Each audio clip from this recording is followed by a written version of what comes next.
Hey guys, Sean here. Welcome to the F1 Word, into a roundup of some of the news stories that have caught my eye over the last few days in Formula 1, specifically over the last couple of days centered around Red Bull. We will start with the news that broke today then, and that is that Pierre Gasly will replace Daniel Kvyat from the Malaysian Grand Prix. Now, although there's been no official confirmation as to how long he will be in that seat, it is widely reported and expected that he will fill the seat for the Malaysian Grand Prix and the Japanese Grand Prix. They are, of course, back-to-back, a big F1 doubleheader, and of course, Pierre Gasly is currently racing in Japan, so it kind of makes sense for him to get his opportunity now whilst F1's over there. Toro Rosso did go on to confirm what we already knew, really, and that is that Gasly is next in line for the Toro Rosso seat. They also said in a statement, Toro Rosso was established by Red Bull to bring youngsters from its junior program into Formula 1, and that's what we are doing by giving Pierre this chance. The former Minardi team, just popping that in there after my little blunder in the last video, did go on to say that this is not goodbye for our Danny, as he remains part of the Red Bull family. Something which probably confirms that he will be back at some point in this season, and probably will see out the rest of his contract after Gasly's had his chance. They have cited that it's an opportunity for the team to look at options and give Gasly a proper assessment and see if he is ready for Formula 1, but I think we're all expecting that Pierre Gasly will be at the team next year, probably partnering Daniel Kvyat. Realistically, I don't personally think anybody is quite ready in the Red Bull program right now to make that step up other than Gasly, so it probably will be Gasly and Kvyat for next season, as I've said, but a bit of a kick in the nuts again for Danny, but obviously he's had a rough few Grand Prix, and actually probably a couple of Grand Prix off might give him an opportunity to turn things around in America. You've got a feel for him, and as I've said before, you know, this is kind of Red Bull's own doing after they properly kicked him whilst he was down and booted him out of Red Bull and replaced him by Max Verstappen. He's never really recovered from that, has he? Bless him. So poor Daniel Kvyat will not be racing in Malaysia. Pierre Gasly will be. How long that lasts for? Probably Japan and Malaysia, but we shall see if Red Bull dare give him the rest of the season. And given Red Bull's history with things like that, I'd imagine they're not afraid to. But of course, Pierre Gasly has got his Super Formula Championship to compete for as well, so he won't want to miss out on that. Just half a point away from taking that title. Sticking with the Red Bull family, after teasing us in Singapore, it was confirmed this week that Red Bull have reached a deal for Aston Martin to be their title sponsor from next season, giving us a ridiculously long team name of Aston Martin Red Bull Racing Tag Heuer, or Heuer, however you want to say it. But I think I'm just going to keep referring to them as Red Bull, if that's all right with you guys, because I cannot be bothered to say that. I will probably need a video all by itself just to get that name out sometimes. Now, it's just a title sponsor for now, but many are expecting this to develop into some sort of engine partnership no later than probably 2021. Some are hoping that it means that Aston Martin will enter the sport in 2019 after Renault, as has been reported, ditch Red Bull at the end of next season. As I said last video, the old Tinterweb seems to think it's going to be some sort of year-old Mercedes engine rebadged as Aston Martin, but I think it's most likely now that it will be a deal that Aston Martin will come into the sport in 2021, something they have said they are interested in the past, of course, stating that they would enter the sport if the FIA can create the right environment, obviously referring to the engine formula and cost-cutting measures. Good luck with that, because the FIA don't have a great track record at the moment, but we shall see how that one goes. But we would love to see Aston Martin back in the sport, absolutely, either as a fully fledged team or even just as an engine supplier, but having a title sponsor will do just for now. It's a great name, two great names put together in motorsport, and it's come up with the Aston Martin Red Bull tie-up. It's fantastic for Formula 1 and fantastic for both parties. Red Bull said that we've been working with the world-famous sports car maker for 18 months, and this is the next logical step in strengthening our relationship. Makes perfect sense, I guess, but as well as the title sponsor, interesting enough,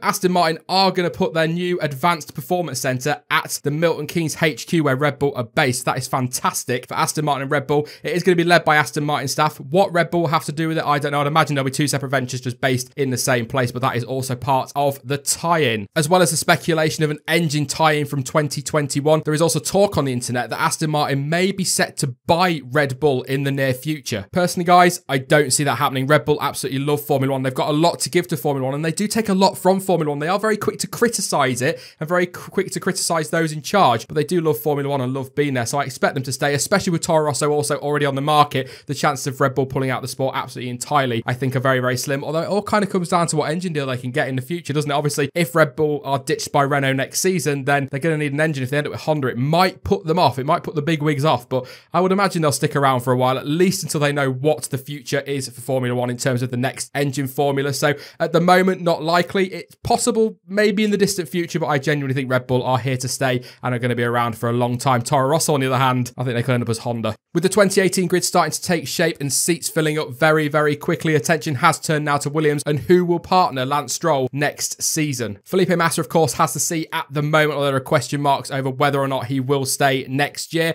Apparently, he's really keen on the idea. Williams are back and forth on it. Those in contention are Robert Kubica, Paul di Resta, Felipe Massa, of course, and possibly Jolyon Palmer. Although, to be honest, he probably needs a serious upturn in results and performance to be anywhere near in contention. Williams are going to need a competitive driver. They also need a driver over the age of 25 to satisfy Martini, which means Paul di Resta, Robert Kubica, and Felipe Massa are the likely three options. To be honest, I would love to see Paul di Resta get it, but I will try and be as impartial as I can. The Scot is already Williams' reserve driver, of course, and did a fantastic job in Hungary filling in Felipe Massa, who missed the event through illness. The team, of course, were very impressed with him, obviously, after his performance in Hungary, and have said in interviews on numerous occasions that they're very impressed with what feedback he gives to the team and how vital he is for them in terms of information, of course, the experience that he brings to the sport. There was some talk of some sort of deal that could see Kubica and di Resta share the seat because there are still question marks over Kubica's limitations after his horrific accident. I mean, the fact he's got back into a Formula 1 car, even just for the test, was incredible, and his performance was solid, if not spectacular. But as I say, there are those question marks over whether or not he could handle a full season in Formula 1, especially at tracks like Singapore, where they are so physically demanding. But in all honesty, I don't think either driver, if I were a driver, I don't think I'd want to share my seat. I think if I was going to be brought into the team as a full-time driver, I'd want to be in that for the full season. So I think probably di Resta is most likely. Don't rule out Felipe Massa. It seems that the rumours keep doing the rounds on him. One week he's staying for next year, the next week he's not. So I think that's definitely very much up in the air, and he probably holds the key to this. And I don't know why I said probably, because he obviously holds the key to it, because he has the seat, but there you go. But based on history, don't expect anything from Williams anytime soon. They usually leave it as late as possible to confirm drivers. But what do you guys think? Let me know in the comments. Who will partner Lance Stroll at Williams next season? Despite taking a huge step towards his 4th world title last time out in Singapore, Lewis Hamilton has said that he does not have the desire to chase Michael Schumacher's record of 7 Formula 1 World Championships. The Brit has said that he is just working step by step, as it is hard enough to get these championships won one at a time. As we know, the Brit's contract is up at the end of next season, but it is widely expected that he will re-sign for Mercedes, and has already said before that he sees himself doing another 5 or 6 years in F1. So there is plenty of time for him to beat Michael Schumacher's record, but it looks as though he's not focusing on that at the moment. But he has once again said that he feels in his prime, stating, "I'm loving driving more than ever. I feel like I'm driving better than ever." In terms of records, Lewis Hamilton has said in the past, hasn't he, that he doesn't really look at the records, but as we've seen, when he does break them, equal them, whatever, he does get very emotional. It's always heart on his sleeve, that guy, doesn't he? He really does. But although possible, it is really going to take some to beat Michael Schumacher's long-standing records. The German is, whether people like it or not, statistically, the greatest driver Formula 1 has ever seen, and currently holds the most world titles with 7, as well as, of course, the most Grand Prix wins with a record of 91 over his 19 seasons in F1. And just a side note, he also has the most fastest laps with 77. So a way to go yet for Lewis Hamilton, but it is definitely not impossible. Here's question number 2 for you for the comments, guys. Will Hamilton match or even beat Michael Schumacher's records? Let me know what you think in the comments below. And finally, because I go on about him every other video, it seems fitting to pop him at the end of this one. Charles Leclerc will be driving for Sauber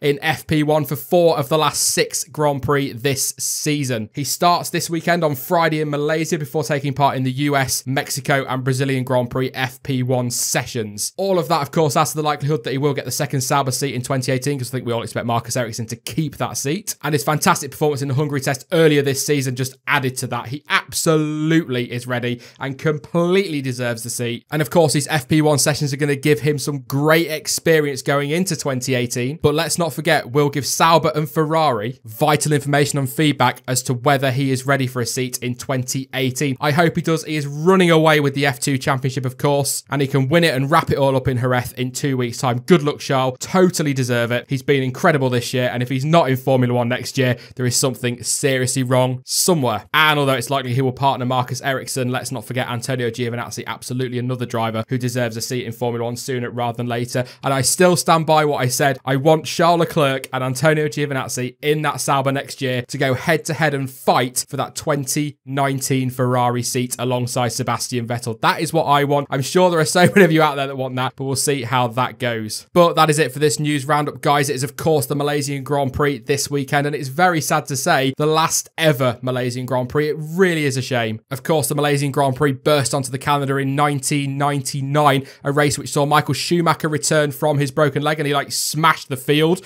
on his first qualifying lap back. He then went on to help Eddie Irvine win that Grand Prix and keep himself in the championship fight, of course, only for the team to get thrown out of the Grand Prix because their barge boards were deemed illegal. So even in its first year, the Malaysian Grand Prix was throwing up a little bit of controversy as well. That was, of course, overturned, as we know, and Ferrari went on to compete with Mika Hakkinen in Japan for the title, something which, of course, as we know, the Finn emerged victorious from. So I will be back, of course, on Sunday to review the last ever Malaysian Grand Prix. But as ever, guys, thank you so much for watching. I've been Sean. This has been the F1 Word, and until next time, goodbye.